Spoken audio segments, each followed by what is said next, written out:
எல்லாருக்கும் வணக்கம். நான் உங்களோட பாரதி பேசுறேன். இன்னைக்கு வந்து நம்ம விடாமுயற்சி படத்துடைய ரிவ்யூ தான் வந்து பார்க்க போறோம். அஜித் அவர்களுடைய நடிப்புல வந்திருக்க இந்த திரைப்படம் வந்து மிகப்பெரிய அளவுக்கு வந்து பார்த்தீங்கன்னா, எதிர்பார்ப்பு கூட்டிட்டு இருந்துச்சு. எப்படின்னா, அந்த வலிமை படத்துக்கு பிறகுலாம் வந்து அஜித் அவர்கள் ஒரு படம் பண்றாரு. பயங்கரமான எக்ஸ்பெக்டேஷனோட வந்து ஒரு படம் இருக்கு. துணிவு படம், வலிமை படம்லாம் பார்த்துட்டு இது பயங்கரமான ஒரு படமா இருக்கும்.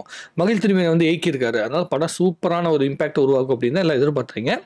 ஸோ நம்ம ரிவ்யூக்கு வரதுக்கு முன்னாடி இந்த 40 கோடி ரூபா முதல் நாள் கலெக்ஷன் வந்துச்சு அப்படிங்கிற மாதிரி ஒரு விஷயங்கள் பண்ணியிருக்காங்க. இதுக்கும் நமக்கு சம்மந்தமே கிடையாது.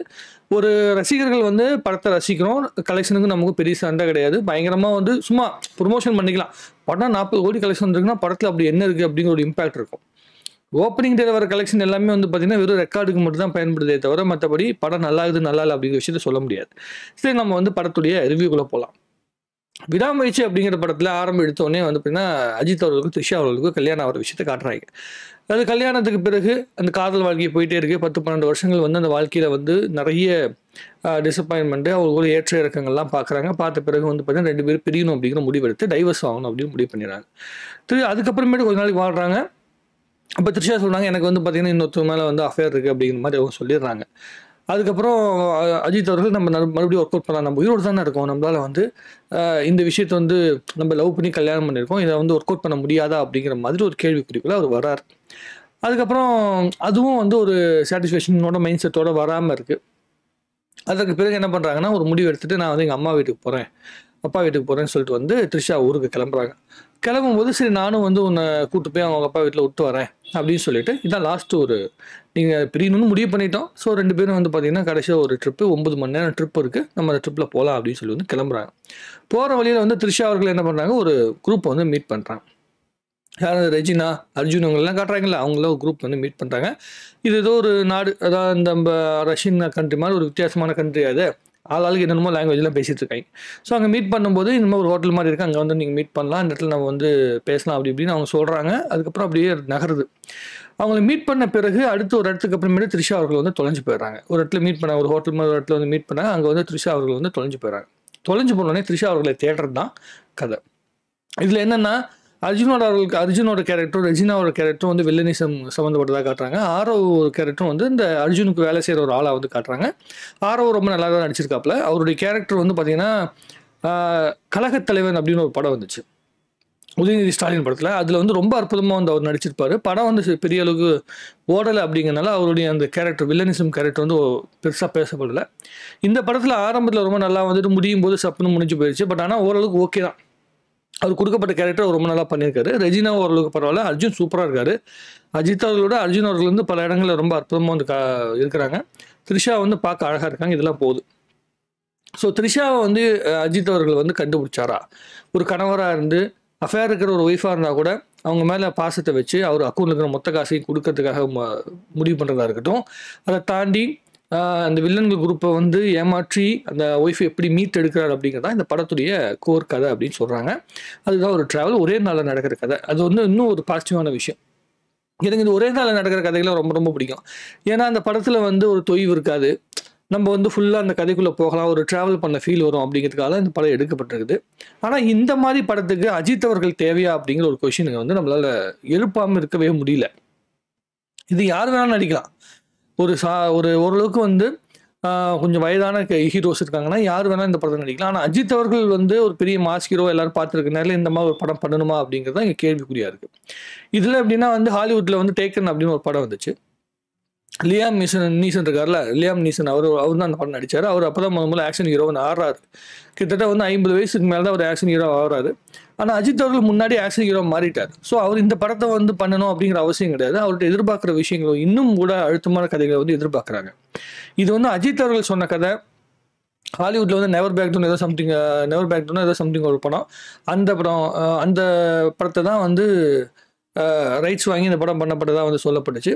ஸோ அந்த மாதிரி ஒரு ரீமேக் படத்தை கடைசி டைம்ல வந்து ஒரு சரியான ப்ரொமோஷனே இல்லாம ஒரு படத்தை வந்து பார்த்தீங்கன்னா, செய்ய வேண்டிய அவசியம் வந்து அஜித் அவர்களுக்கு ஏன் ஏற்படுது அப்படிங்கிற விஷயம் எனக்கு தெரியல. அவர் வந்து ரேஸ்ல குடுக்குற அந்த கான்சன்ட்ரேஷனை வந்து சினிமால குடுக்காம வந்து, அவருக்கு கம்ஃபர்டபுளான சூழ்நிலைக்குள்ள படம் பண்ணணும் அப்படின்னு அவர் எதிர்பார்க்கிறாரு. எல்லா ஹீரோவும் அப்படிதான் எதிர்பார்ப்பாங்க. பட் ஆனா, ரசிகர்கள் என்ன எதிர்பார்க்குறாங்களோ அந்த கதையை அவர் பண்ணாருன்னா இன்னும் நல்லா இருக்கும் அப்படின்னு எதிர்பார்க்குறேன். ஏன்னா, மகிழ் திருமேனி சொல்லிட்டாரு. அவர் முதல்ல வந்து ஃபுல் ஃப்ளெட்ஜ்டா ஒரு ஆக்ஷன் மூவி தான் அவர் வந்து பிளான் பண்ணியிருந்தாராம்.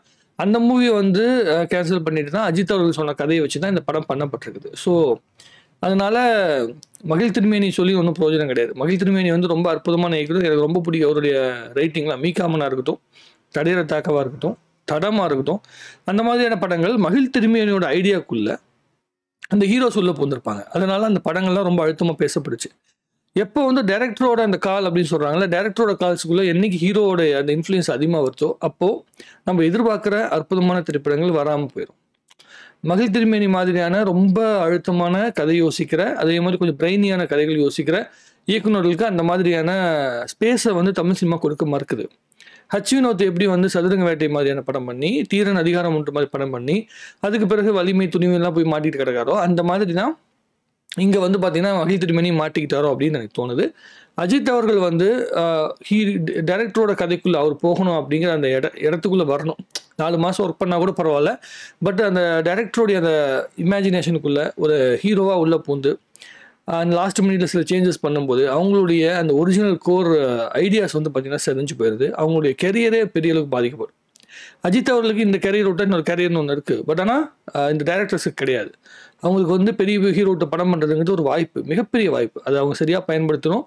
அந்த ஹீரோஸ் வந்து சில முடிவுகள் எடுக்க முடியும் அப்படிங்கிற அந்த ப்ரிவிலேஜ் வந்து பார்த்தீங்கன்னா தமிழ் சினிமா கொடுத்துருக்கு. அதை வந்து அவங்க தப்பாக யூஸ் பண்ணுறாங்க.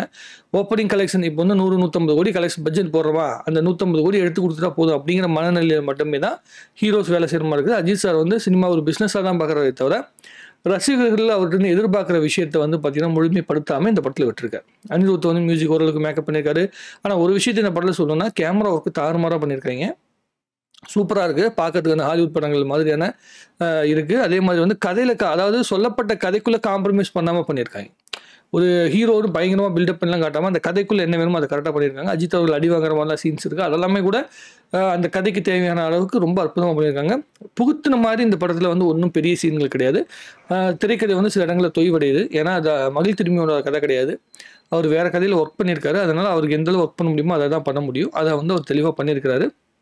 த்ரிஷா அழகாக இருக்காங்க, ரெஜினா அழகாக இருக்காங்க, நம்ம அர்ஜுன் ரொம்ப அழகாக இருக்காப்புல. அஜித் அவர்களும் வந்து பார்த்தீங்கன்னா சில விஷயங்கள்ல அந்த ஃப்ளாஷ்பேக் சீக்வன்ஸில் ரொம்ப அற்புதமாக இருக்கார். ஆள் அழகாக இருக்காப்புல. ஆனால் அந்த அழகை இந்த படம் வந்து சரியாக பயன்படுத்த முடியாமல் போச்சு அப்படின்னு தான் தோணுது. இது வந்து கண்டிப்பாக ரிப்பீட்டட் வாட்சிங் மூவி கிடையவே கிடையாது. ஒரு வாட்டி தான் இந்த படத்தை வந்து பார்க்க முடியும். நீங்கள் எவ்வளவு தான் அஜித் அவர்களுடைய ரசிகராகவே இருந்தால் கூட நீங்கள் ஒன் டைம் தான் இந்த படத்தை பார்க்க முடியும். அது உங்களை பார்க்க முடியாது அப்படிங்கிறது என்னுடைய பாயிண்ட் ஆஃப் வியூ. படம் சூப்பரான படம், பயங்கரமான படம்னு சொல்கிற அளவுக்கும் இல்லை. ரொம்ப சுமாரான படம். இந்த படத்தில் சொல்கிறதுக்கு எதுவுமே இல்லை, ரசிக்கிறதுக்கு எதுவுமே இல்லைன்னு சொல்லி வந்து இங்கே ரிவ்யூ எழுதுறாங்களா, அந்த மாதிரியான படமும் இது இல்லை. அதாவது வீட்டில் உட்காந்து பொறுமையாக ஏதோ ஒரு படம் வந்து ஒரு வித்தியாசமான ஒரு படம் பார்க்கணும், அஜித் அவருடைய நடிப்பில் ஒரு வித்தியாசமான படத்தை பார்க்கணும் அப்படின்னு சொல்லி நீங்கள் முடிவு பண்ணிங்கன்னா இந்த படத்தை நீங்கள் தாராளமாக பார்க்கலாம்.